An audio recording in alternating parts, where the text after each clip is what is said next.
You betcha. You're Chicago.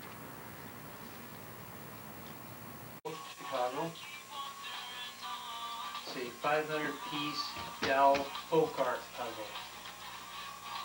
24 by 18.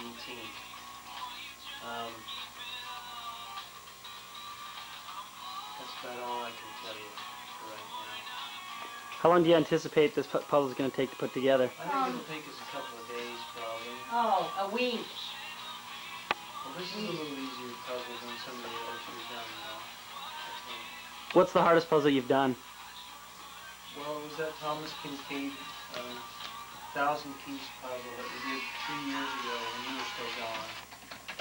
And I did it while I listened to that Chinese music that you sent for Christmas. Remember that Chinese music? Uh-huh. Whatever happened to that Chinese music? I haven't seen it around. I've got it. Yeah, I just made it. Well, didn't some girl keep it or something though? And we never got it back, did we? Oh yeah, it's on my computer. I can burn you another copy. Because I think I have your copy. She never gave it back. She's in New York now, Mom. Living? Yeah. Who lives in New York? I don't know. Some girl that took my CD. Does that fit? Or is that just my imagination? It kind of looks like it does. I think it might be a little... Patience for it at all. Why not? Because it's a waste of time for me. Why? Because I spend a half hour and get one piece in. And to me that's a waste of time. That's the beauty of it. I like to see accomplishments quickly. What about your crocheting? I can see accomplishments quickly. Yeah, but remember, you probably spend about a half hour on maybe a quarter of an inch, right? So now you're spending a half hour on, how big are those pieces? About a square inch. But you know what? What are we going to do with the puzzle when it's put together? Look at it and say, ooh! It's a hobby, though. And then that's it. Hobbies don't necessarily need to be an accomplishment, you know. Yeah, well, crocheting could be something useful. So tell me again about this one puzzle that you put together. What would you like to know further than what I've already told you? The amount of time.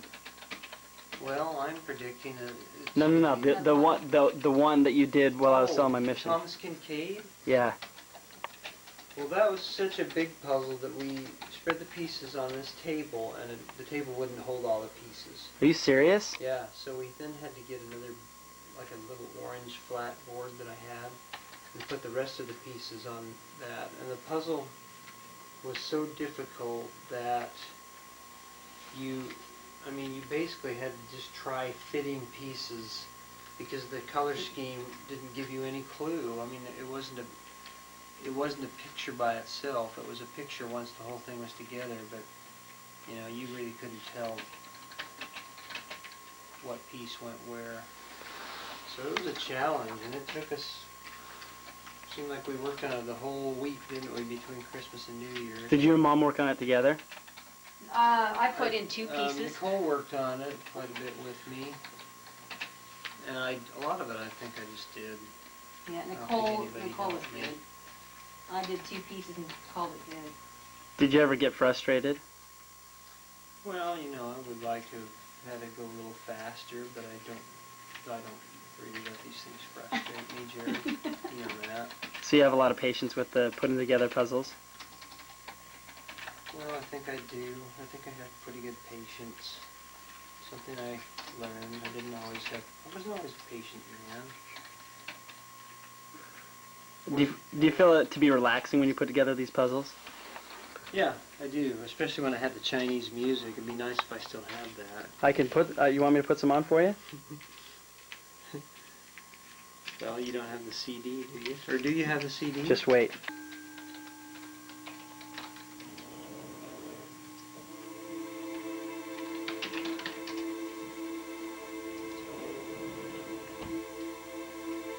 Oh, the green should be very easy. Puzzle music.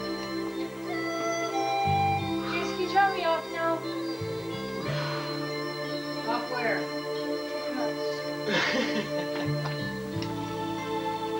Come on, Jake. Spend a Is couple Jake's minutes. driving the car tonight? Maybe you can just take the car. Not fine. That means I'll have to drive everywhere. I don't like that. Well, don't you think you need to take Hey, how about this, Nick? Take the car out, and if you guys leave somewhere, drop the car up here before you go anywhere. I still need a shower and everything. You just have to drop me off. That's what she said. So I'm talking to some Converse, right? Can you, George, What's your question? drop me off somewhere right now? No. Come on. Where? Just to Camille's. What? To Camille's. Who's Camille? My friend. What are you gonna do? I don't know. You feel that you're gonna have success in whatever you do tonight, Nicole? Yeah? What kind of success? I don't know. Maybe. What kind of things would you like to accomplish? I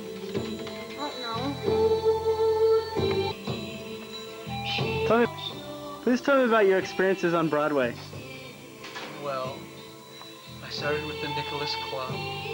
Earned a Tony there. I guess it started when I was a child.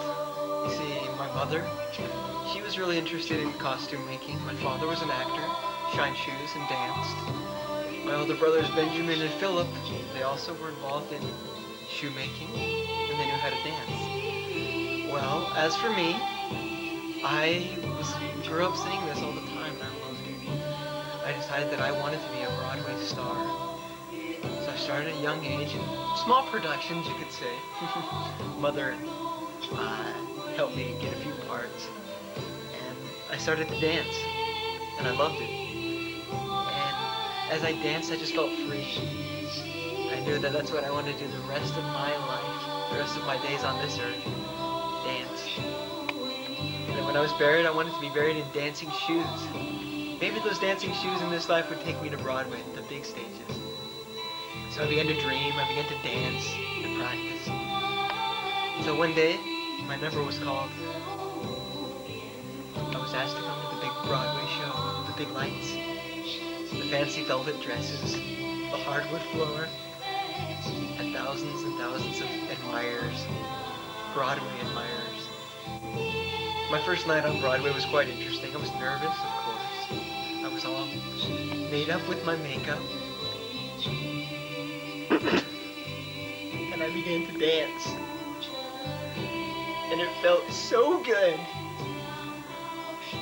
Turn it off. So Dad, tell me about what you're doing right now. Well, right now I'm in the process. Actually, this is step one of putting together any puzzle.